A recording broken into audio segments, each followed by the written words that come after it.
Good day everyone, I'm Jairus Tomala from Betelid Ayatri. So my topic today is about the Dale's cone of experience.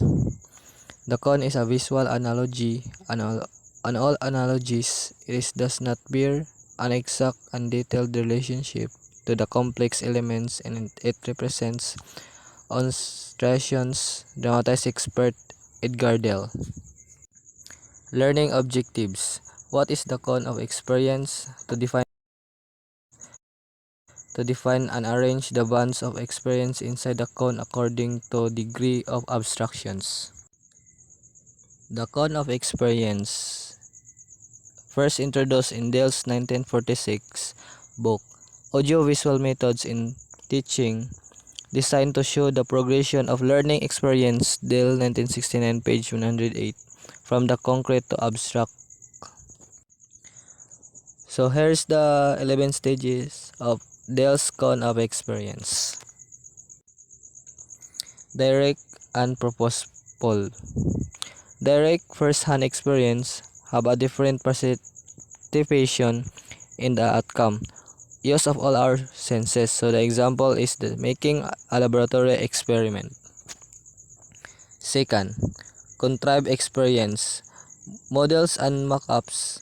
Editing of reality necessary when a real experience can be used or are too complicated. The example of this is making mock-ups and house models. The third is dramatized experience. Reconstructed experience can be used to simplify an event or idea to its most important parts. Divided into two categories. Acting. Actual participation, more concrete, because the actors is on the stage dramatize the play, and the observing watching a dramatization takes place more abstract because they visualize what they say in the acting. Demonstration. Visualize explanation of an important fact, idea, or processes are done. Example of this is the guy demonstrate how this thing works. Field trips. Watch people do things in real state situations. Observe an event that is unavailable in the classroom. So example of this is to go to the farm to see animals, because animals are not available in the school, so they go to the farm. Next is the exhibits. Something seen by a spectator. Two types of exhibit is ready-made. The ready-made is like the DIY, and second is the homemade. Homemade is the exhibit that can be seen in the museum and can be sold. Educational television and motion pictures. Television. Bring immediate interaction with the events from around the world. Edit an event to create clearer understanding than if experience actual event firsthand. Example of this is viewing educational videos and TV. Motion pictures can omit unnecessary and unimportant material used to slow down a fast process viewing, seeing, and hearing experience. Can recreate events with simplistic drama that can slower students can grasp. Examples if this is, you can see a rapid pics that can move in motion. Recordings, radio, and still pictures can often be understood by those who cannot read, helpful to students who cannot deal with the motion or pace of a real event or television. So it is important to the students to understand the lesson. So the radio or the picture, it can be helpful to aid their learnings, enable to them to understand the lesson.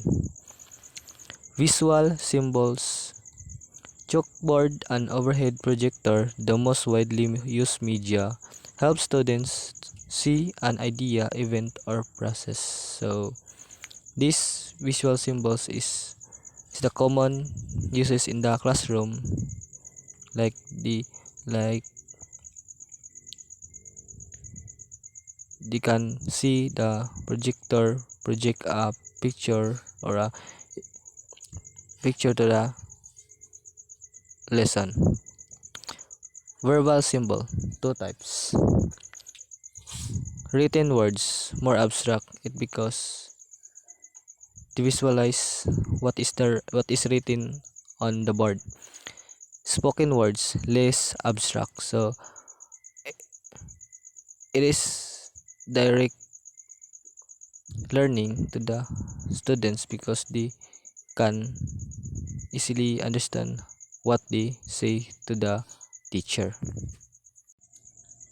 The cone of experience is a visual model, a pictorial device that presents band of experience arranged according to a degree of abstraction and not degree of difficulty. The farther you go from the bottom of the cone, the more abstract the experience becomes. Technological, pedagogical, and content knowledge. What is TPAC?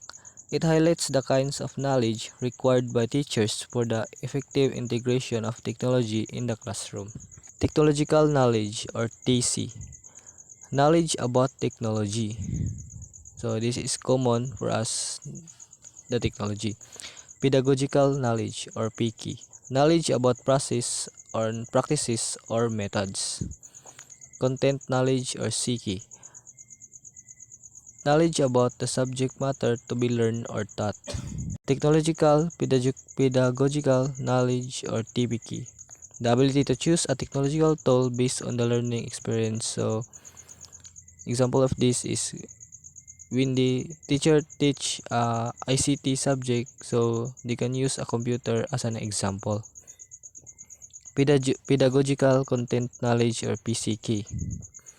Knowing how best to teach our content matter. Technological content knowledge or TCK, our ability to put content and technology together. So example of this is our lesson that the teacher lesson and the technology can be fused as a enable to learn learn more the students. Advantage: having a good content knowledge, using effective teaching strategies, and knowing what and how to integrate technology will increase students' motivation and behavior to create a learning environment that encourage positive interaction, active engagement in learning, and self-motivation in learning.